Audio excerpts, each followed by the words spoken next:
En nou is dit eers tyd vir jou weeklikse regsadvies met trots geborg deur Burden Swart en Botha Prokureurs. As jy 'n regsprobleem het, SMS die woord advies na 49905, gevolg deur jou vraag en ons bespreek dit dalk volgende week. Burden Swart en Botha Prokureurs se slagspreuk is nie verniet, we take the burden out of your legal work nie. Burden Swart en Botha Prokureurs bied baie meer as regsadvies. Hulle bied die beste oplossings vir jou komplekse regsprobleem. Besoek aburden.co.za sommer nou. En soos ouer gewoonte op 'n maandagmiddag is Andrew saam met ons. Andrew, middag en welkom weer eens. Lekker om weer hier te wees. Andrew, altyd lekker om jou te sien. Nou, ons gesels gewigtige sake en dinge. Sê gou vir my, waaroor praat ons vanmiddag? Man, ons praat vandag oor die kinders veral by egskeidings. Wat is die regte van kinders? Wat word van kinders as daar 'n egskeiding is? Sure. Wat se voorsiening is daarvoor gemaak? En dis altyd 'n moeilike onderwerp, is dit nie, Andrew? Dis baie keer een van die tragiese dele van 'n egskeiding is dat daar word nie behoorlik na die kinders gekyk nie. Gelukkig met ons nuwe kinderwet gaan dit baie beter. Vroeger jare was dit nog 'n groot probleem geweest, want vroeger jare was die fokus geweest meer op die magte van die ouers. Daar's die hof het die beheer en toesig aan die een ouer gegee en die ander ouer het net redelike toegang gekry. En die redelike toegang is ook so omskryf dat baie keer het die ouer dit nie die redelike toegang gekry nie en daar's nie voorsiening gemaak voorheen vir byvoorbeeld die oupa en ouma van die kind en die ooms en tannies en ander mense wat werklik vir die kind omgee nie. Daarvoor is nou voorsiening gemaak in die nuwe kinderwet wat dit nou baie makliker maak en ook die kinders beter beskerm. Dus as ons gaan kyk na die klem is nou op sorg van die kind in die nuwe kinderwet en die kontak met die kind. Die ouers moet behoorlike kontak hê. En dan die wet maak voorsiening vir die voogdyskap. Nou voogdyskap sal dit in terme van die kinderwet is 'n voog van 'n kind moet die kind se eiendom of sy belang daarin beskerm. Hy moet die kind verteenwoordig en bystaan met regsaksies en regsaake en kontrakte en sovoorts. Ja. En dan het die voog die toestemming wat hy moet gee of weier in sekere gevalle, soos byvoorbeeld as die kind wil trou voor hy meerderjarig is, by aanneming die vertrek uit die Republiek van Suid-Afrika of die verwydering, die aansoek doen om 'n paspoort en of die vervreemding of beswaring van onroerende eiendom van die kind. Ja. Nou as kinders kry partykeer erf 'n aandeel in 'n eiendom of 'n eiendom en dan moet die voog daaroor beheer neem en daaroor besluit. Wat die ouers aanbetref, hulle het sorg wat ons kan sê is voorheen die beheer en toesig gewees en dan die kontak wat voorheen die reg van toegang tot die kind was.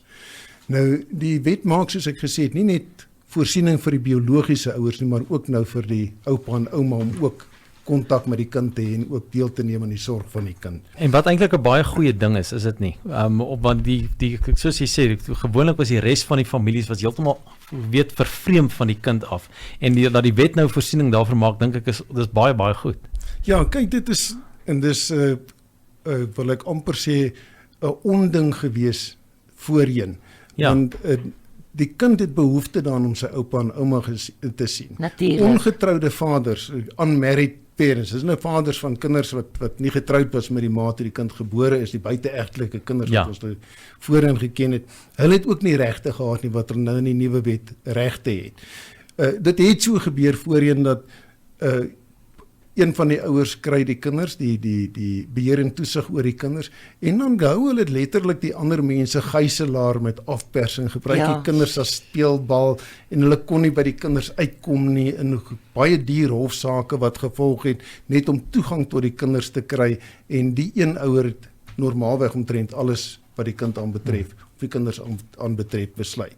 Gelukkig het daai situasie nou verander. Wanneer daar egskeiding is, die kind, wat word van die kind? En hoe bepaal mens wat, wie en waar? Andrew?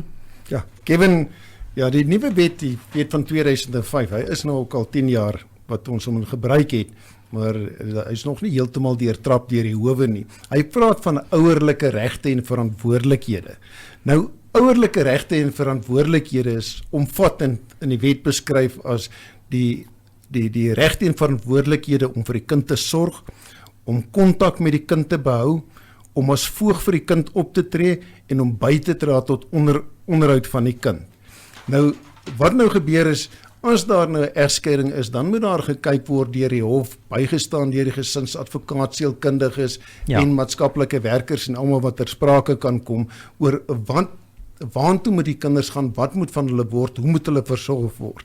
En daar word gekyk na die beste belang van die kind. Nou die beste belang van die kind is 'n term wat ons al lankal saam met ons kom, sal in verskeie hofsaake deurtrap, maar hy is nou ook in die wet mooi omskryf.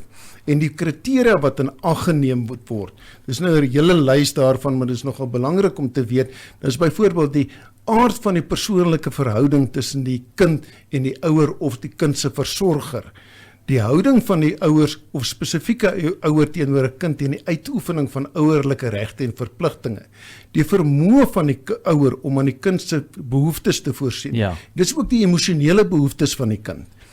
Die moontlike effek op die kind indien sy omstandighede sou verander, byvoorbeeld as hy nou by die pa bly as die kind oorskuif na die ma toe. Die praktiese onkoste en probleme vir een van die ouers om met kontak met die kind te behou, byvoorbeeld mense wat emigreer of mense wat Kaap toe trek van Pretoria. Shame. Die behoefte van die kind om in die sorg van sy ouers te bly en om sy familiebande te behou. Die kind se ouderdom, volwassenheid, sy stadium van ontwikkeling en enige ander karaktereienskappe, die kind se fisiese en emosionele sekuriteit, dis nou als faktore wat in ag geneem word. Enige gebrek, enige kroniese siekte, die behoefte om in 'n stabiele familieomgewing groot te word, die behoefte om die kind te beskerm teen fisiese en sielkundige skade, enige gesinsgeweld wat ter sprake mag wees, en die vermindering van verdere regs- of administratiewe stappe as daar nou bevel gemaak word. Nou, die wet maak ook voorsiening nou vir deelname deur die kind. Dis enige kind wat nou emosioneel van so ouderdom is en so rypheid is om te kan deelneem aan gesprek. En wat die kind sê, moet ook in ag geneem word met waantoe gaan die kind en wat word van hom. Dus die wet het nou lekker gekom en hy vir ons die ding lekker uiteengesit. Dit maak dit baie makliker. Dis lekker riglyne vir almal om te volg. En as daai riglyne gevolg word en al hierdie faktore word in ag geneem, dan glo ek deesdae maak die howe 'n baie beter beslissing wat die beste belang van die kind aanbetref. Die regte en verpligtinge is ook baie beter uitgespel. Die regte ook deesdae met elektroniese kommunikasie is ook telefoontoegang, selfoontoegang, Skype toegang ensovoorts. Baie sulke bevele wat deesdae gegee word, dat daar baie meer toegang tot die kind of kinders is deur die ouer wat nie in fisiese beheer van die kind op daai stadium is nie. Nou dit maak vir my sin. Dis Andrew van Burden Swart en Botha Prokureurs. Andrew, gee gou vir ons 'n nommer waar ons julle in die hande kan kry. Okay, ons kantoornommer is 012 346 3554 of e-posadres is andrew@aburden.co.za. Dis hy. Baie maklik. Andrew, ek sê vir jou baie dankie. Lekker middag verder. Dankie Riva, dankie Kevin.